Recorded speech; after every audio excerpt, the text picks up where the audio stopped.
What's up guys, Mike here, the Detroit Borg, and about a couple of weeks ago I took a look at the baseline 13-inch MacBook Pro, which wasn't terribly exciting because it didn't have the Touchbar and Toch ID. This time we're going to take a look at a fully spec'd out 15-inch MacBook Pro with the Touchbar and Toch ID. So if you're not familiar with the Touchbar, basically it's an OLED strip that replaces the function keys from the standard Apple keyboard. So as always, the 15-inch MacBook Pro is quite expensive. This time it starts off at $23.99, but that gets you a quad-core Core i7 along with Radeon Pro dedicated graphics.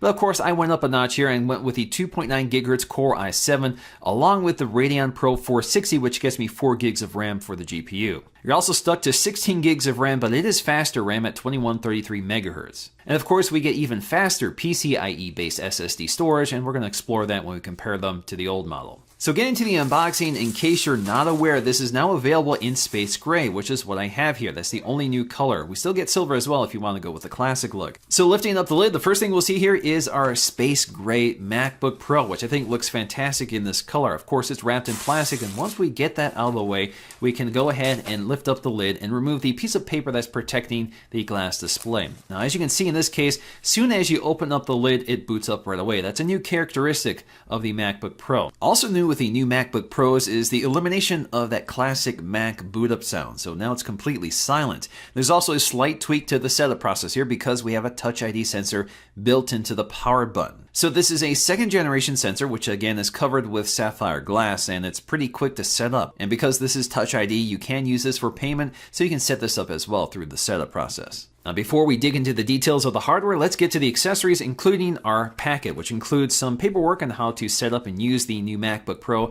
in addition to white Apple stickers, which once again don't color match the MacBook Pro like they do with the MacBook. And of course we have our new power adapter. So this is a USB-C device, which means we don't have MagSafe anymore. So the adapter itself has a USB-C port. It's no longer tied to the MagSafe cable, so if you break the cable, you don't necessarily break the power adapter, so you can buy them separately. Of course, the wall adapter is once again removable, so you can extend this with an extension cable or use an international wall adapter. And before you ask, you will not find an extension cable hidden underneath the tray, which is an old internet joke. Now personally, I've never been a big fan of the MagSafe connector just because it's very proprietary, so that means you have to replace it with an Apple accessory.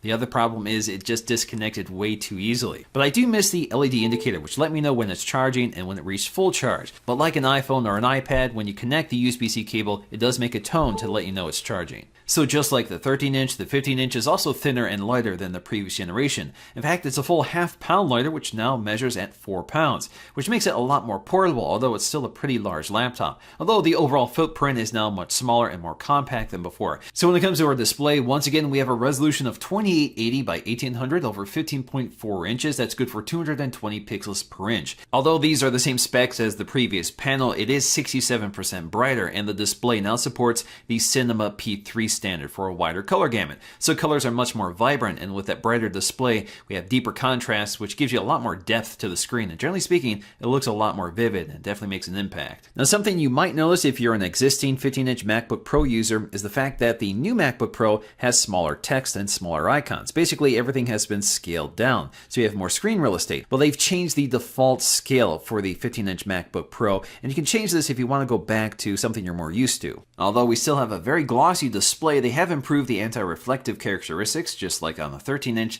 so you're seeing that improvement here on the 15-inch as well. Now, once again, if you haven't heard, the backlit Apple logo has been sacrificed for this new display technology. I think that's a worthy trade-off, but of course it would be nice to have that signature feature retained. So when it comes to the keyboard, this is the same one that's also on the 13-inch. It's also the same size, which means you have all this space around it. So we have these large speaker grills on either side, and of course, we have that gigantic trackpad just below it. So this is a Force Touch trackpad, which works as it did on the previous model, but of course we have all this surface area. Now, because this trackpad is so wide, you have to rest your palms on it in order to type. But we have excellent palm rejection, just like on the 13-inch model, but it's especially important with this 15-inch model because the trackpad is even wider. So you're definitely going to be resting your palms on this while typing. So I can rest my palms on the trackpad, even lean pretty hard on them, and it doesn't register a click. So again, this is is a force touch trackpad, so it replicates a physical click with a vibration motor called a taptic engine. So you're not getting a physical click, it's just a force sensor that detects whether you're pressing with your fingers or leaning on it with your palms. Now, in my previous MacBook Pro video, I talked a lot about the keyboard, which is using a second generation butterfly mechanism from the original MacBook, which this originated from.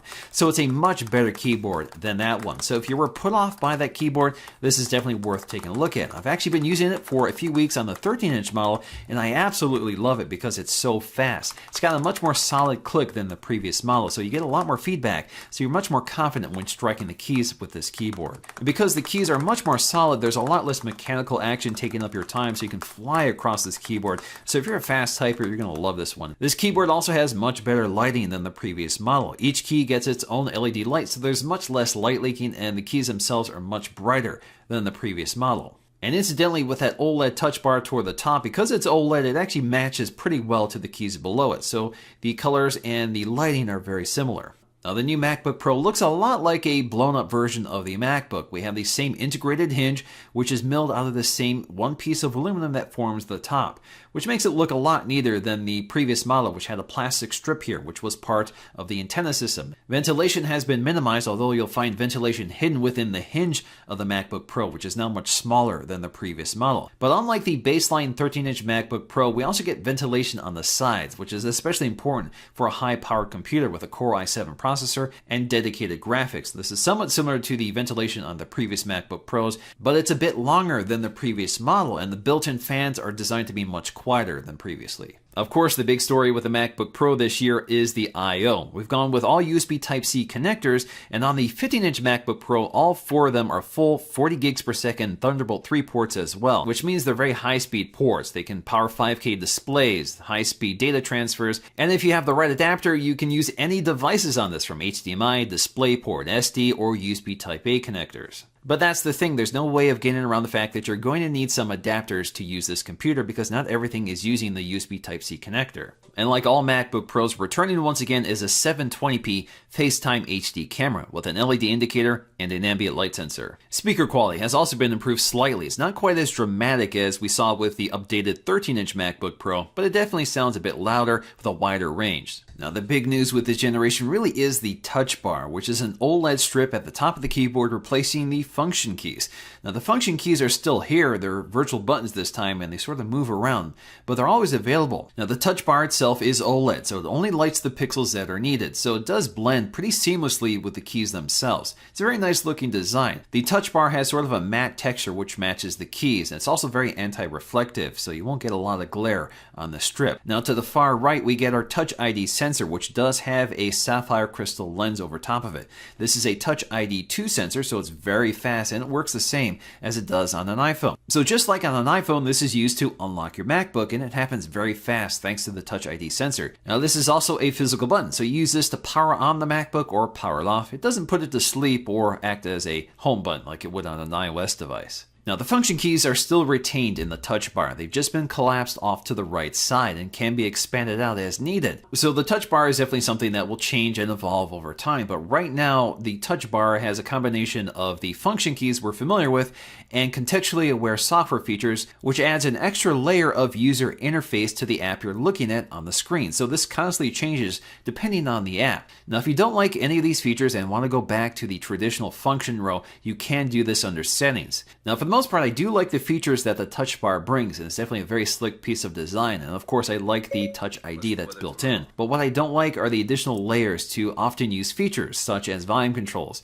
I now have to bring up the volume controls to get to a slider to adjust them. I either have mute or I have to activate the slider, which is not as quick as just using dedicated keys. Of course, you get more precise control, and eventually I think you'll get more customization options, but for now it's kind of a barrier that I wasn't expecting. Now, I think a lot of people have some concerns about the escape key, and there is this extra space off to the left side, and I think that's just part of the hardware design. But even if you tap this area, it still works as an escape key, so the entire surface is still touch sensitive. So I don't think you really have to look to see the escape key. Now, the other issue is that the escape key disappears depending on what app you're looking at, but there's always an X icon there, so if you need to activate the escape key, you'll just hit the X icon, which closes out that feature and brings you back to the escape key so you can hit it again. Now, there are countless ways in which this touch bar can be used by other apps.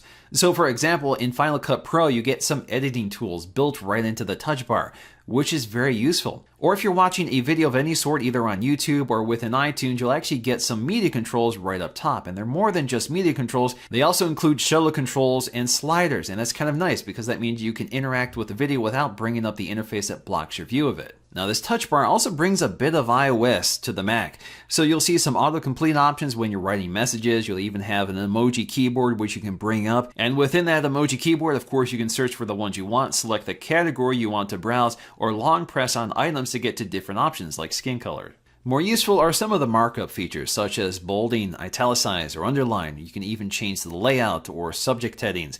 You can also change the color of text, and you have a really neat interface here for that. You can change the color, the intensity, you can go with a standard color or pick anything from a color selector. So it's kind of neat to see the keys sort of transition to these bright, vibrant colors in images. Now, less useful but kind of neat is the timeline within the Photos app. So I can scrub through all my photographs and see little thumbnails right on the touch bar itself. But I really like some of the features within Safari. So for example, I can create a new tab. I can see the open tabs with a preview of the website right on the touch bar, or I can open up any one of my favorites. The touch bar is highly customizable at the app level. So if the app supports the touch bar, if you go to View, you'll see the touch bar settings. This basically brings up an interface that allows you to drag and drop the various tools that are available for that specific app. So this allows you to drag and drop a few items, but of course you're limited here because we don't have too much real estate. You can also drag and drop to remove anything you don't want in the touch bar. So when it comes to performance, I have the most powerful version of the MacBook Pro you can buy. So this should give you a rough idea of what performance is like. Now, Apple is primarily focusing on the graphics performance here. And Apple says you should see about 130% improvement over the previous model. So that's definitely where the strength of this laptop is. Now, when it comes to the standard Geekbench test, the differences are not quite as definitive. Of course, there is an improvement with the new model, but it's not that significant. We also get much faster SSDs, well above 2000 on the read speed and near 2000 on the write speed. That's a significant improvement over the previous model. Now, the interesting thing about the new MacBook Pro is that the battery is much smaller. We go from 99.5 watt hours to 76. But Apple says it should deliver an average of 10 hours, which is an hour better than the previous model. Ultimately, there's a lot to like about the new 15-inch MacBook Pro. It's got a great design that's much more compact than before, which makes 15 inches a lot more manageable than it used to be. We have this fantastic new display, and we have that massive trackpad, which is very clever. And the touch bar definitely adds a new layer to the interface, which is genuinely useful if used right. And of course, this is something that will evolve over time as software and applications are updated to use it. And it's fantastic to finally have Touch ID for logging in and Apple Pay. But there's no getting around the fact that some Pro users are not too happy with the I/O situation.